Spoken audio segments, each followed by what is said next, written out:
Today we've got Martijn Blansjaar, and I've got a few notes that I made about him because I think it's worth actually understanding where Martijn's come from. He's head of logistics and supply in OXFAM's UK international division, based up in Oxford. Started humanitarian assistance with MSF in Holland in 1987. Spent 7 years in programmes with MSF and other agencies around the world, working in logistics, technical and project coordination positions as head of mission. In '94, joined MSF Holland headquarters and logistics department for various special assignments, looking at pharmaceutical distributions, and became the coordinator technical support in '97 and director of logistics from March 2001 until he joined OXFAM in 2006. Thank you very much for coming, Martijn. And with no more further ado, over to you. Thank you very much. Wonderful. Thank you. So what I would like to do is take you through 30 years of humanitarian assistance, my own experience of development in this sector, and try looking at some of the highlights there.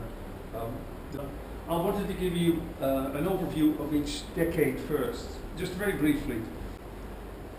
I qualified this as saying that in this period, humanitarian assistance was considered a popular response to failing international development. That's what was happening. This is the era of the big Ethiopian famine and band aid and a lot of basically public protest against the negligence and the failing development aid under the existing geopolitical system.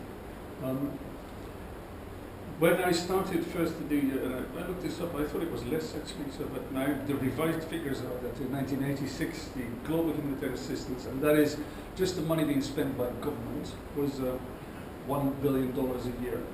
At the moment that seems like actually peanuts. Of course the money was worth a little bit more in 1986, but not that much. That wasn't very much at all. It was a very marginal activity to development assistance. At the end of the period, it was 3.8 billion, and you'll see that's the largest growth in every period. So, in absolute terms, it has grown a lot more, but in terms of growth percentage, that's the largest growth in humanitarian assistance. In that period, one very significant event. Humanitarian logistics or humanitarian assistance is related to global politics, and it's the big global shocks that actually influence the way we do our work. Everybody slaves away to think about how can we do things better, and there's always this. But actually, things like the fall of the Berlin Wall, in this case, in this particular decade, influenced global politics, which then really has repercussions on the way that our aid delivery works and the system of aid development works. In this particular case, of course, the fall of the Berlin Wall signaled the end of belonging to a bloc, where you either were east or west. You were a poor country, you were always attached to someone because there was always a strategic interest to make those alliances. And under those alliances, there was a degree of safety and stability and assistance that was delivered. Now, that wasn't always effective, but it was there. After the fall of the Berlin Wall, that system changed. And it wasn't actually noticeable so much in this particular period, but really in the decade after that, we started noticing that there were parts of the world that were entirely forgotten. And so, in the decade after that, you can see that humanitarian assistance then changes to something like the global insurance of last resort.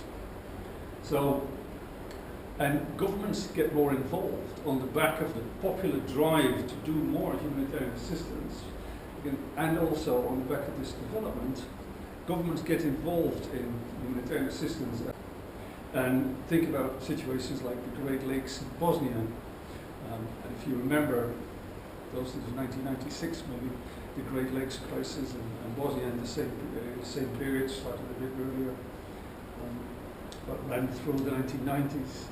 Those were very complex problems where there was let's say, a collaboration of various efforts in both politics and military and aid to see if we could resolve it. Then this happened. In the middle of that period, we had the Twin Towers, and that affected world politics in a different way. It affected global relations. It meant that there was going to be a lot more military involvement in aid, and there was going to be, let's say, much more of a compound objective to aid. Not just the alleviation of suffering, but also counterinsurgency strategies were attached to it from a donor perspective, and thinking it became more an instrument also to control and protect against the problems caused by severe poverty. Then, this is in a decade in which you really see humanitarian aid emerging as an instrument of global politics. And you may not think of that immediately, but the Ebola, I think, is a good example of that. Because there was a big effort to, of course, assist the people in that area, but there was also a very big global interest in trying to contain the crisis in that area. And a lot of the aid that was given at the time was given in that, with that thought in mind. This is not, yes, we're trying to help the people in West Africa, but we're also trying to contain the problem there. And where that was relatively successful, in Syria, I think the paradigm shift is that actually we noticed that we haven't been able to contain the problem in Syria, and the humanitarian problem is still spiraling out of control around that area. And so there's a growing concern about how this can be solved. And then this happened, the global financial crisis. And that underlined the fact that the system was getting too expensive already. That was concluded at the Asian tsunami in 2006, that the system was stretched to the limit, and that the international community would have difficulty really coughing up enough money and enough resources to maintain that level of support around the world. Then when the global crisis happened, we noticed that a lot in the sector. We didn't initially, maybe there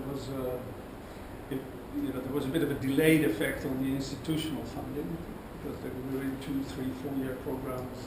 There was an immediate effect on public fundraising, but then 2, 3, 4 years later, indeed, government funding really started to decrease as well. And right now, there's a bit of a different attitude to that. It's no longer the idea that we are rich and they're poor, and therefore we have an obligation to help them, but there's a sense of what's in it for us.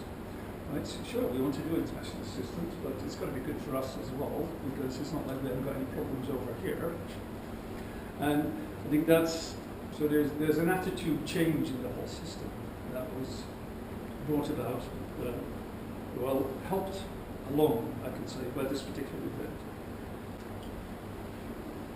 I want to take this forward on, so I'm going to go back into these 3 decades, and I'm going to do this according to 4 different perspectives. I'm going to look at the definitions of humanitarian and logistics throughout those periods, and then on aspects of the work environment, aspects of relations, media and public, and elements of competition and coordination.